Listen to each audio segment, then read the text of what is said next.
Olá, eu sou Mauro Lopes, aqui âncora do Fórum Café. Venho conversar com você depois, fora do horário do Fórum Café, para fazer um comentário, fazer uma revelação sobre esta investigação da Polícia Federal, que com o parecer da Procuradoria-Geral da República e o despacho de Alexandre de Moraes, na última quinta-feira, desfechou uma ação fulminante contra o núcleo dirigente da tentativa de golpe de Estado que se estabeleceu no país a partir de julho de 2022, sob o comando de Jair Bolsonaro.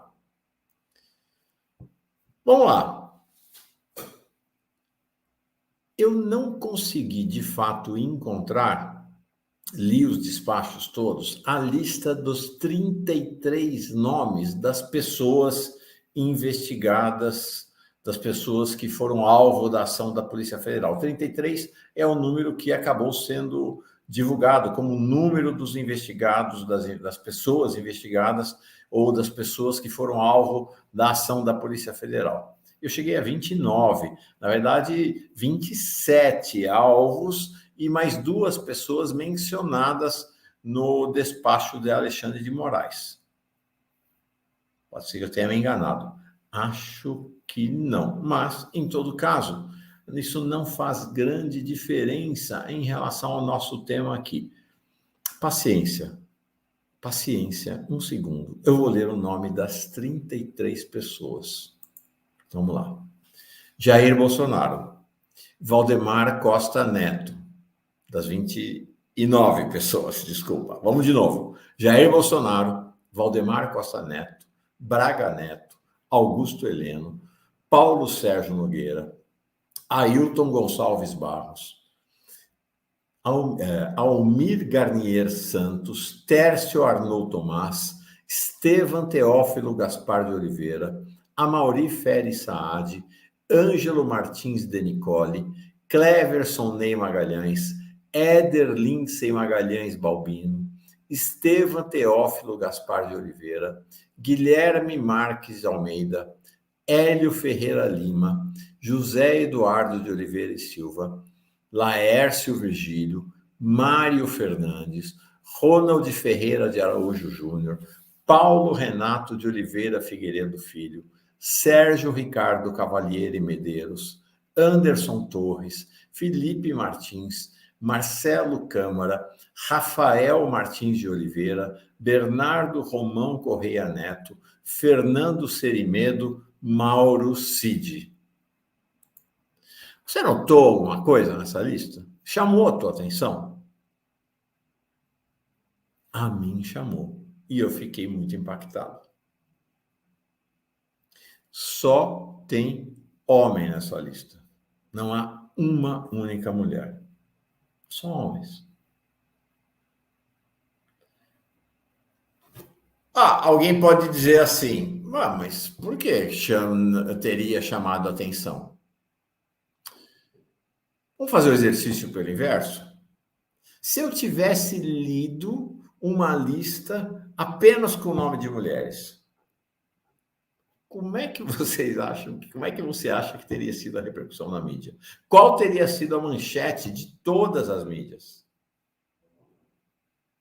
Mulheres lideraram golpe. Mulheres. Veja a lista das 29 mulheres. Alguém tem dúvida de que seria assim? Tá. Vamos supor que metade fossem mulheres. Alguém tem dúvida de que as manchetes seriam: metade das pessoas investigadas pela Polícia Federal, alvo da ação do Supremo Tribunal Federal, são mulheres? Ninguém tem dúvida de que isso seria destacado, seria um destaque, não é? É óbvio que seria. E por que é que o fato de serem apenas homens não foi objeto de destaque? Porque é que não há uma manchete, um título, uma reportagem que aponte: Apenas homens estão na lista das pessoas investigadas. Por quê? Porque nesta sociedade estruturalmente patriarcal e machista, tem-se que os homens são universal. Os homens brancos, em particular, são o universal, que é um paradoxo, uma contradição em termos, mas é assim que caminha a sociedade brasileira. Não há espanto quando há uma lista no qual existem apenas homens. Porque, do ponto de vista do padrão do establishment, do padrão do estabelecido na sociedade brasileira, são os homens, apesar de serem minoria na população brasileira, o ente universal. Então ninguém se espanta. Não há espanto. Haveria escândalo apenas se uma parte expressiva da lista fosse constituída por mulheres. Ou se imagine, todas as pessoas da lista fossem mulheres. Seria um hecatombe. Por quê? As mulheres são a maioria. Qual seria a surpresa? A surpresa seria pelo fato de que elas não contam. De que elas não estão contadas na lista das pessoas que são consideradas universais. Os homens. Bom, essa é a primeira questão em relação a essa lista. É uma lista de machos. É uma lista no contexto de uma sociedade patriarcal que naturalizou a ideia de que os machos são o universal na sociedade. Para mim é espantoso. Para mim é espantoso. Digo mais. Nesta lista, só há machos fascistas ou fascistas de convicção ou fascistas de oportunidade, ou aqueles que se tornaram aliados dos fascistas da extrema-direita por senso de oportunidade. É estrutural na construção do fascismo a ideia do masculinismo. Sim, há mulheres que compõem o movimento de extrema-direita, o movimento fascista no Brasil. Carla Zambelli é um dos nomes mais falados, Bia Kicis. Acho que o caso de Michele Bolsonaro precisaria ser analisado um pouco à parte deste universo. Mas há algumas mulheres. Mas são mulheres que foram, à exceção de Michele Bolsonaro, de uma maneira ou de outra, masculinizadas. Carla Zambelli, correndo atrás de uma pessoa, um homem negro, no último dia da eleição de 2022, de arma em punho. Essa é uma questão dramática para a sociedade brasileira. A questão maior, que nos diz respeito a todas, todos e todos nós, e esta questão particular referente ao fascismo. Tem um cheiro de anos 50 nesse golpe liderado por Bolsonaro. A gente olha aquela reunião do Ministério de Bolsonaro, tinha lá algumas poucas mulheres que estavam participando da reunião, mas você olha aquela reunião e vê na memória as fotos em branco e preto das reuniões dos dirigentes da ditadura militar. Exala mofo, mas é do século XXI. Exala anos 50, 40, 50, 60, 70, mas é século XXI.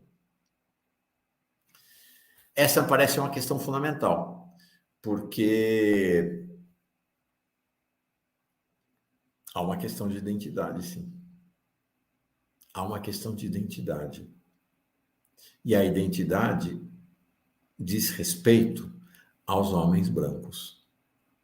O tema do identitarismo voltou à discussão na política brasileira, provocado até pelo presidente Lula, a meu ver, de maneira equivocada, né, no discurso durante a filiação de Marta Suplicy ao PT para concorrer às eleições, né, em que ele levantou uma bola para que novamente viesse a pecha, a tarja do identitarismo. E meio que dizer, olha, não vai ser candidato porque é mulher, porque é negro, porque é indígena. Tem que ser líder. Tem que ser líder. Achei curioso naquele discurso presidencial que ele não tenha feito a crítica ao que me parece, não sei qual é a sua opinião, mas ao que me parece ser o problema central do PT. O problema central do PT não é a questão da presença das mulheres, dos negros, dos indígenas. A questão central do PT me parece ser o predomínio da burocracia controlada por homens brancos que têm afundado o partido. O presidente fala, porque a votação na última eleição para prefeito foi muito baixa. Mas quem foi o candidato a prefeito na última eleição pelo PT? Um homem branco, da burocracia do partido. O presidente fala, tem que ser lideranças dos movimentos.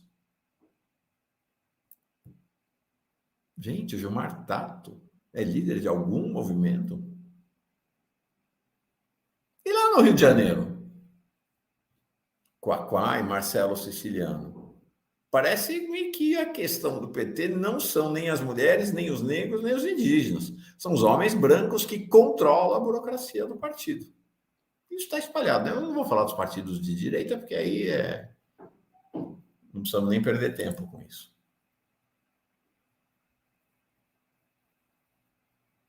Por sinal, eu conheço alguma mulher, alguma pessoa negra, alguma pessoa indígena foi candidata no PT apenas por ser mulher, apenas por ser indígena, apenas por ser pessoa negra? Eu não conheço.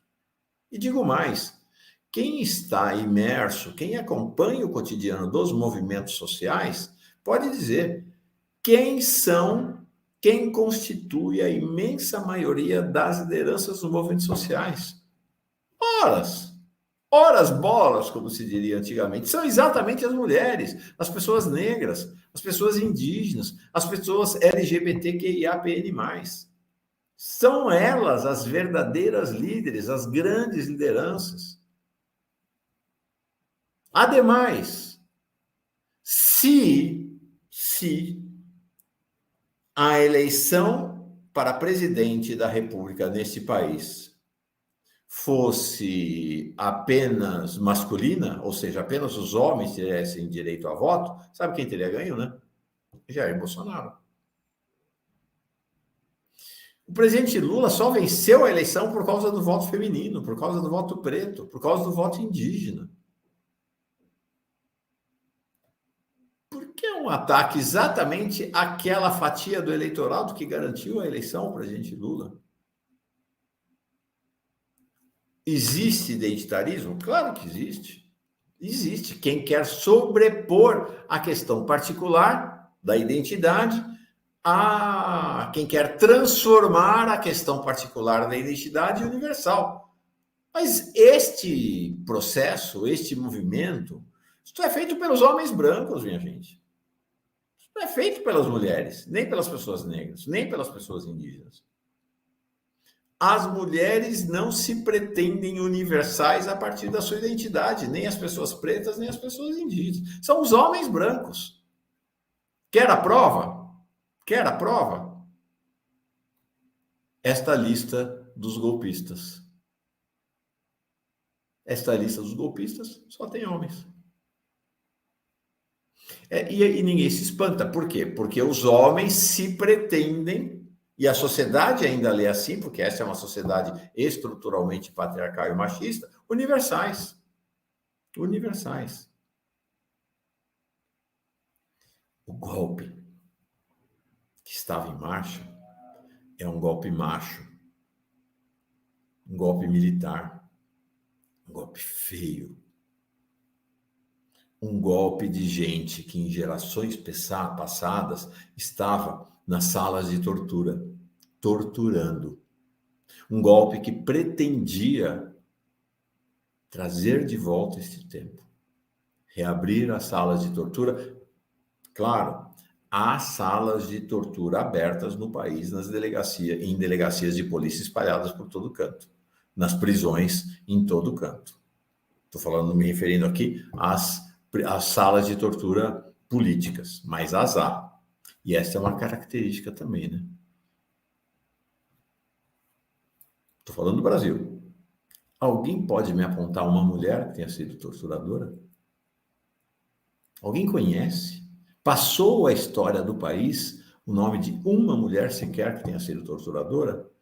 Todos os torturadores que passaram a história do país, que estão aí nas delegacias, que estão nas prisões, que estão em todo canto, são homens. É Carlos Alberto Brilhante Ustra, Sérgio Paranhos Fleury, a lista é interminável. É disto que se trata. Homens, machos, militares, policiais, mas também advogados, empresários, oportunistas ou fascistas raiz. Seríamos vítimas de golpe macho. Sabe quem está denunciando esse golpe macho? Quem está à frente, quem está no comando da denúncia deste golpe macho? Eu te digo, as jornalistas mulheres. São elas as líderes da denúncia do golpe macho. É isso aí. Eu sou Mauro Lopes. Este é mais um recorte, um corte, uma análise da Fórum TV. Até a próxima vez. Paz e bem.